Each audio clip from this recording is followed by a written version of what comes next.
तो प्यारे बच्चों, कैसे हैं आप लोग?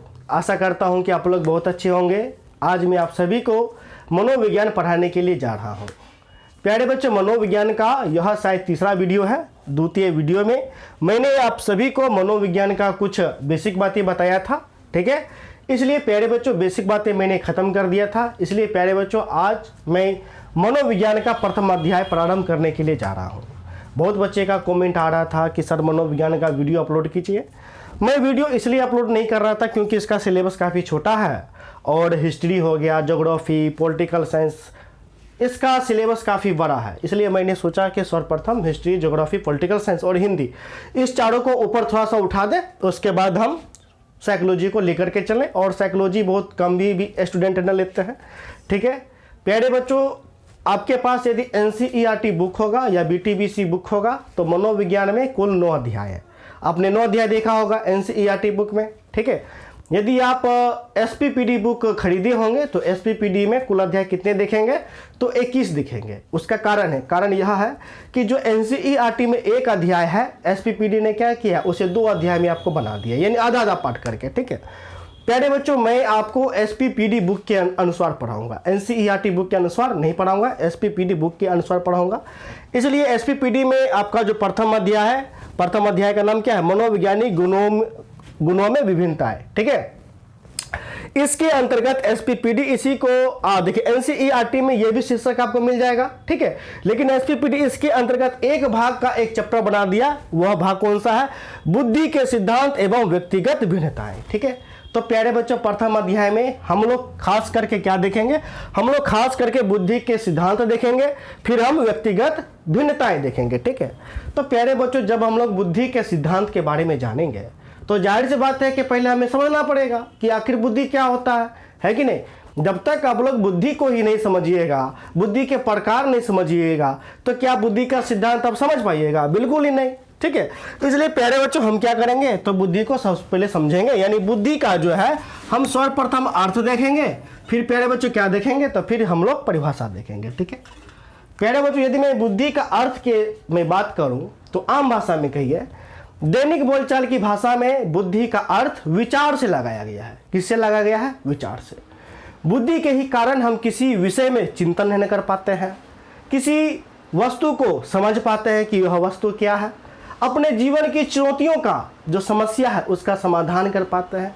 किसके कारण? तो प्यारे बच्चों, बुद्धि के ही कारण। किसके कारण? तो बुद्धि के कारण। यदि मैं बुद्धि का अर्थ की बात करूं तो दैनिक बोलचाल की भाषा में बुद्धि को विचार से लगाया गया है, ठीक है। प्यारे बच्चों, यदि मैं बुद्धि की परिभाषा पढ़ाता हूं, यानी कि बुद्धि का सही तौर पे क्या परिभाषा हो सकता है, ठीक है। तो प्यारे बच्चों देखिए, बहुत सारे मनोवैज्ञानिक है, बहुत सारे, एक नहीं बहुत सारे। तो बहुत सारे अनेक मनोवैज्ञानिक ने क्या किया, तो बुद्धि के बारे में अलग अलग तर्क दिए। किसी को बुद्धि के बारे में कुछ कहे, कोई मनोवैज्ञानिक बुद्धि के बारे में कुछ कहा, ठीक है। तो बुद्धि का जो परिभाषा है वो भिन्न भिन्न विद्वानों ने भिन्न भिन्न प्रकार से आपका दिया गया है, ठीक है। जिनमें से जो बुद्धि का परिभाषा है, सर्वप्रथम मैं आपको बताऊंगा कि गाल्टन के अनुसार, ठीक है। गाल्टन जी आपको बुद्धि के बारे में मैं बताते हैं कि बुद्धि क्या है। तो गाल्टन जी कहते हैं कि गाल्टन के अनुसार बुद्धि क्या है, तो गाल्टन के अनुसार बुद्धि पहचानने तथा सीखने की शक्ति है। बुद्धि क्या है? बुद्धि पहचानने तथा सीखने की शक्ति है, यानी कि हम किसी भी वस्तु को पहचान पाते हैं। किसके कारण? तो बुद्धि के कारण। किसी चीज को सीख पाते हैं, किसके कारण? तो प्यारे बच्चों, बुद्धि के कारण। ऐसा तर्क कौन दिए? तो ऐसा तर्क दिए गाल्टन जी दिए, ठीक है। वही हम बात करेंगे बीनेट के अनुसार। तो बीनेट जी ने बुद्धि के संदर्भ में कहा है, बीनेट जी ने आपको ने क्या कहा है कि बुद्धि जो है किसी समस्या को समझना, किसी समस्या यानी कोई भी प्रॉब्लम हो, दुनिया भर का कोई भी प्रॉब्लम हो, ठीक है, तो उस प्रॉब्लम को समझना, उसके विषय में तर्क करना और तर्क करके किसी निश्चित निर्णय पर पहुंचना, यह काम कौन करता है? तो यह काम बुद्धि ही करता है। यानी आपके पास बुद्धि होगा तभी आप अपने समस्या को समाधान कर पाएंगे और उस समस्या का जो निदान निकालने के लिए जो तर्क वितर्क करेंगे, ठीक है, और एक मंजिल तक आप बुद्धि के हित के कारण आप पहुंच पाएंगे, ठीक है प्यारे बच्चों। तो बिनेट जी ने क्या कहा? बिनेट जी ने कहा कि किसी समस्या को समझना, उसके विषय में तर्क करना, किसी निश्चित निर्णय पर पहुंचना बुद्धि की आवश्यक क्रियाएं हैं, ठीक है। फिर प्यारे बच्चों एक और विद्वान है, ठीक है, प्यारे बच्चों यहाँ पर एक्सटर्न होगा, ठीक है, एक्सटर्न। एक्सटर्न के अनुसार प्यारे बच्चों, एक्सटर्न के अनुसार बुद्धि क्या है, तो एक्सटर्न के अनुसार बुद्धि जो, बुद्धि एक सामान्य योग्यता है। बुद्धि क्या है, तो बुद्धि एक सामान्य योग्यता है। किसके अनुसार, तो एक्सटर्न के अनुसार। एक्सटर्न के अनुसार बुद्धि एक सामान्य योग्यता है जिसके द्वारा व्यक्ति नई परिस्थितियों में अपने विचारों को जानबूझकर क्या कर लेती है, तो समायोजित कर लेता है, ठीक है। तो प्यारे बच्चों, इस प्रकार जो है, इसके अलावा भी और सारे मनोवैज्ञानिक हैं जिन्होंने बुद्धि के संदर्भ में अपना अलग अलग क्या दिया है, तो अपना अलग अलग मत दिया है, ठीक है। प्यारे बच्चों, आपके एग्जाम में लघु में प्रश्न पूछा जाता है कि बुद्धि से आप क्या समझते हैं, या बुद्धि की परिभाषा दीजिए। तो प्यारे बच्चों, आप किस प्रकार से परिभाषा दीजिएगा, तो आप कहिएगा कि बुद्धि, दैनिक बोलचाल की भाषा में बुद्धि का अर्थ विचार से लगाया गया है। बुद्धि के परिभाषा के संदर्भ में अनेक मनोवैज्ञानिकों का मतभेद है, ठीक है, जो कि निम्नलिखित है, या आप यूं है ना कहिए कि अलग अलग मनोवैज्ञानिक के अनुसार बुद्धि की परिभाषा इस प्रकार है, गाल्टन के अनुसार, बीनेट के अनुसार, अस्टर्न के अनुसार। इस प्रकार ये आपको लिखना ही लिखना है, यह तर्क लिखना ही लिखना है। कम से कम 2 मनोवैज्ञानिक का तर्क आपको लिखना है। कितना वैज्ञानिक का, तो 2 कम से कम। अब जब भी तर्क लिखिएगा, इस लाइन को इन्वर्टेड कॉमा में आप लिखिएगा, तभी आपको 2 में 2 मिलेगा, या तो 5 में 5 मिलेगा, ठीक है प्यारे बच्चों। तो प्यारे बच्चों, यह तो हमारा परिभाषा, हमने बुद्धि का अर्थ ने देख लिया, बुद्धि का परिभाषा देख लिया। अब हम क्या देखेंगे, तो प्यारे बच्चों, बुद्धि का प्रकार देखेंगे कि बुद्धि कितने प्रकार का होता है, ठीक है। तो प्यारे बच्चों, बुद्धि जो है वह बुद्धि 3 प्रकार का होता है। कितने प्रकार का होता है, 3 प्रकार का। कौन कौन सा प्रकार का होता है प्यारे बच्चों, तो पहला होता है प्रत्यक्ष बुद्धि। कौन सा बुद्धि, तो प्रत्यक्ष बुद्धि, ठीक है। दूसरा क्या होता है, दूसरा होता है अप्रत्यक्ष बुद्धि, और तीसरा होता है प्यारे बच्चों सामाजिक बुद्धि, ठीक है। यहाँ पर हम लिख देते हैं बुद्धि के प्रकार। क्या लिख देते हैं, बुद्धि के प्रकार। तो बुद्धि के कितने प्रकार, पहला क्या, प्रत्यक्ष बुद्धि। पहला क्या प्यारे बच्चों, तो प्रत्यक्ष बुद्धि। अब प्रत्यक्ष बुद्धि किसे कहेंगे, तो प्यारे बच्चों, प्रत्यक्ष बुद्धि वह बुद्धि होता है जिसमें बालक क्या कर रहा है, जिसमें जो बालक होता है छोटे छोटे, वह किसी भी वस्तु को देख करके समझ पाता है, ठीक है। किसी भी वस्तु को देख करके वो समझ ना पाता है, उसके बारे में जान पाता है। यानी आम भाषा में कहिए कि किसी वस्तु को पहचानना, जानना, यह किसके अंतर्गत होता है, किस बुद्धि के अंतर्गत, तो यह प्रत्यक्ष बुद्धि के अंतर्गत होता है, ठीक है। अब जैसे देखिएगा, आपके घर में छोटा छोटा बालक होगा, यानी 5 साल का, 10 साल का लड़का लड़की होगा, बउआ सब होगा घर में। तो देखिएगा कि बहुत बउआ है ना, क्या करता है कि खिलौना को तोड़ देता है, फिर उसको जोड़ देता है।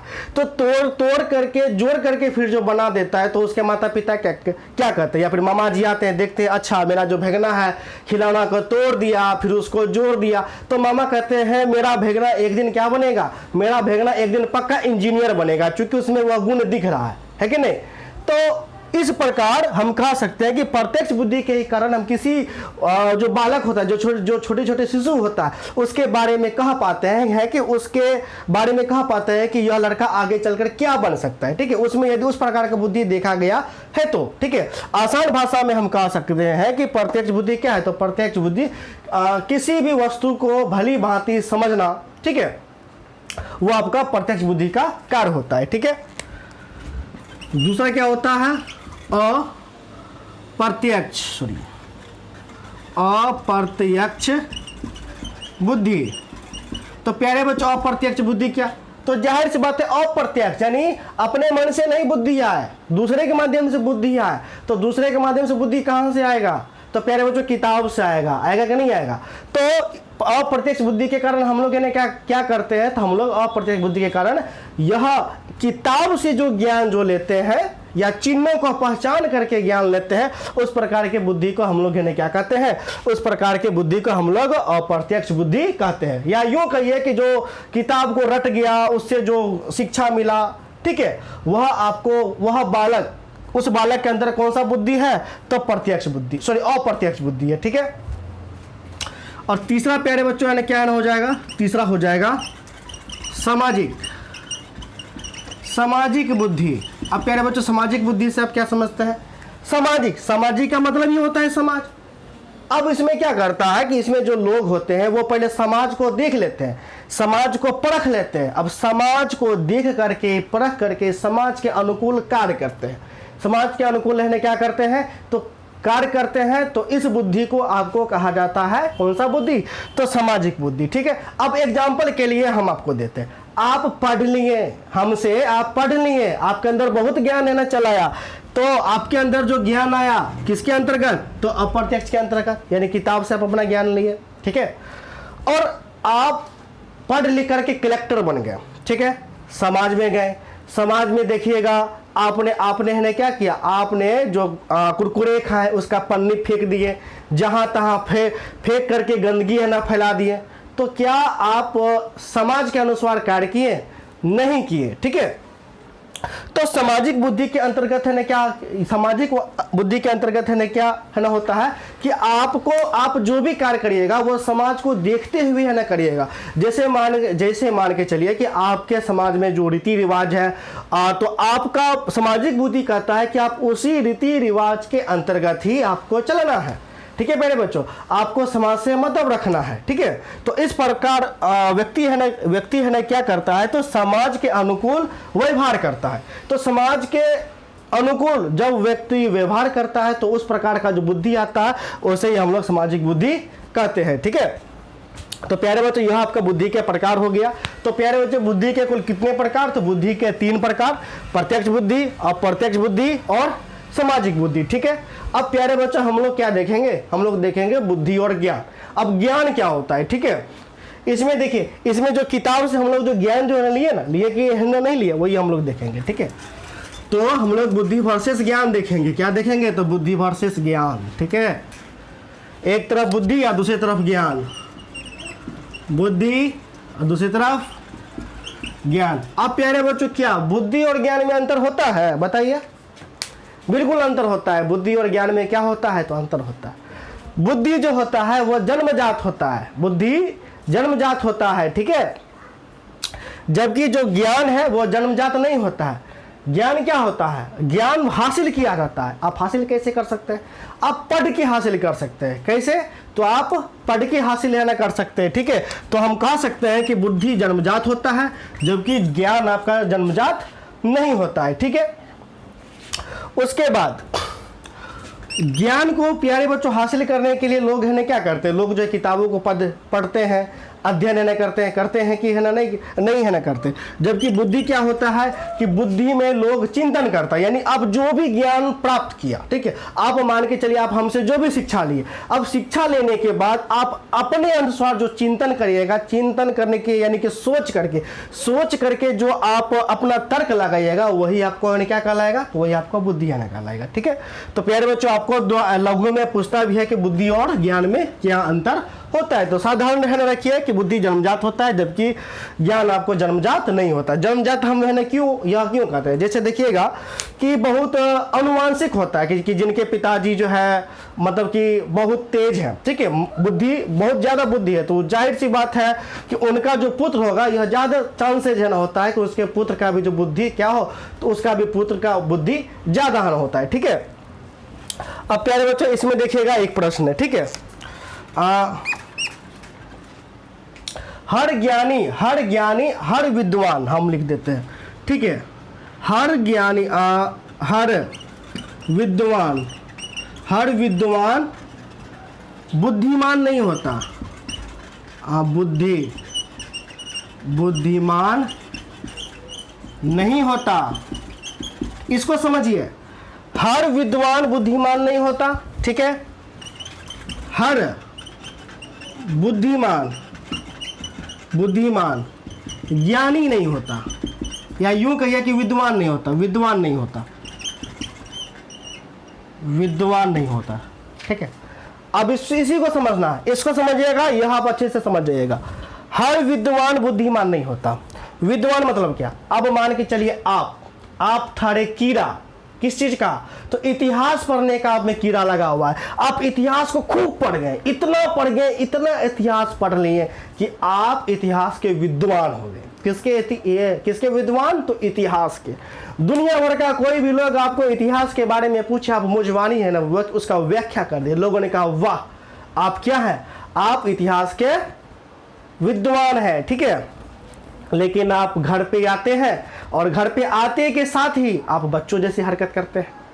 आपका हरकत इस प्रकार से होता है कि आपके माता पिता कहते हैं, आपके समाज कहता है कि यह लड़का ज्ञानी तो है, विद्वान तो है, लेकिन यह लड़का क्या है? तो यह लड़का बकलोलो है, अच्छे से कार्य कोई नहीं है, न कर पाता है, यह बच्चा की तरह न करता है। तो बुद्धि है उसके पास, तो बुद्धि नहीं है। भले वह विद्वान है लेकिन उसके पास इतना बुद्धि नहीं है कि वह एक सामान्य ढंग से क्या करे, तो व्यवहार करे। किसी किसी में देखिएगा विद्वान भी होता है लेकिन उसका जो व्यवहार होता है वो बच्चों की भांति है ना होता है, यानी कहीं ना कहीं आपने अक्सर देखा होगा।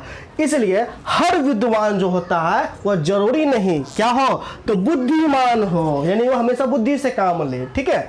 और हर बुद्धिमान, अब जिसके पास खूब बुद्धि है, समझ है, इतना समझ है, बहुत ज्यादा समझ है, लेकिन वो मेहनत ही नहीं करता है, मेहनत ना करने के कारण वह विद्वान नहीं बन पा। अब आपके पास बुद्धि ये है, आप पढ़िएगा तभी तो विद्वान है ना बनिएगा ना, ठीक है।